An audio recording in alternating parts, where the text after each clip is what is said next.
Coming up on Network Africa. The United Nations steps up its efforts in creating awareness against the deadly Ebola virus in the Democratic Republic of Congo.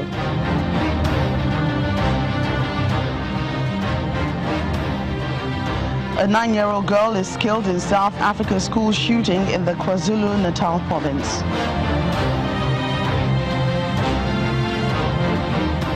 And the United States blacklists more South Sudanese officials.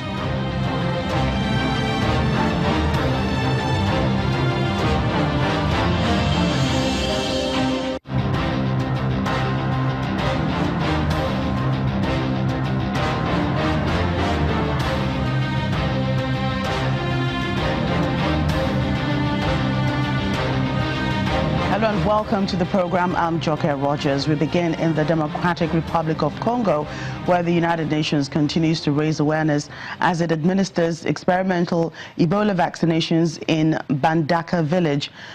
Aid agencies are facing more challenges in the combat against the spread of the virus, especially after infected patients left treatment centers to join their families just hours before they died. Health workers have been going into communities affected by the deadly disease that has already killed at least 22 people.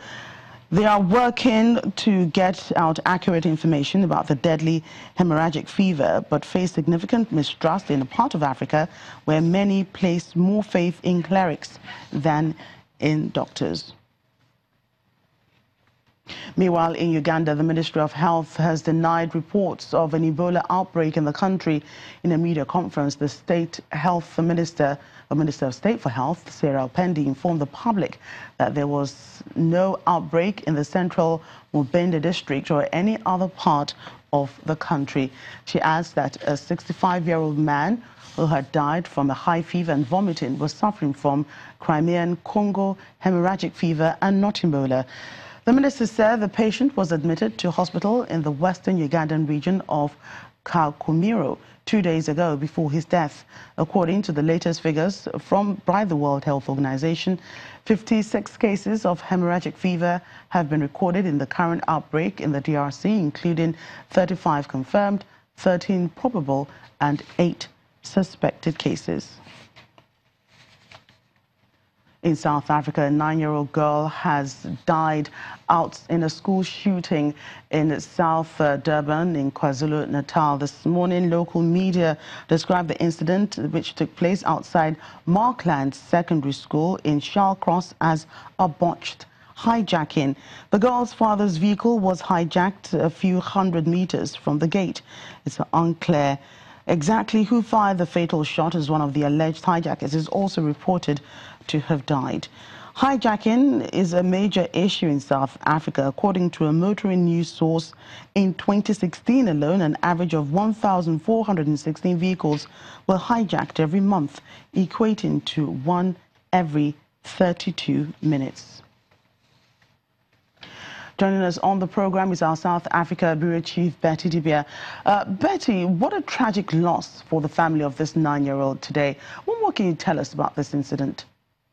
Indeed, Joke, it's tragic, and add a number, because we're dealing with so many cases similar to this. But what happened this morning, a 9-year-old girl was leaving home about 7:30 this morning with her father when these three men, gun-wielding men, attacked them to hijack the car, which they succeeded in doing. But the problem was that they drove off with the girl in the car, which made the father to give chase. And we understand there was an exchange of, while they were running off, they rammed into a truck and drove on. And when they realized it was a cul-de-sac or close, they had to turn back and now crashed in a park close by.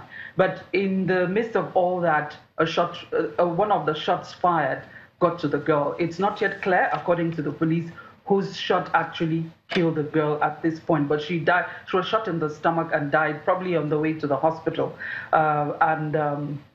That's what happened. A lot of things are unclear. We have different eyewitness accounts, but what's clear was that the girl died of gunshot wounds when she got to the hospital. Chatsworth is a few kilometers from the coastal city of Durban, where this happened.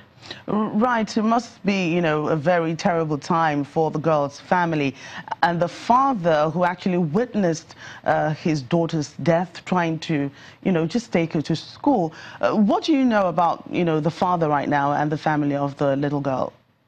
A lot of not just the family, the community, because it's a township, so houses are close by, everybody knows everybody. So the community, the entire community is quite distraught at this moment. Those who went to the hospital and at the point where they got the news that she had indeed died. We don't know exactly what's going on with the father, but it cannot be easy for him, especially knowing that first he lost his daughter, and secondly, probably he may have, the shot may have come from him.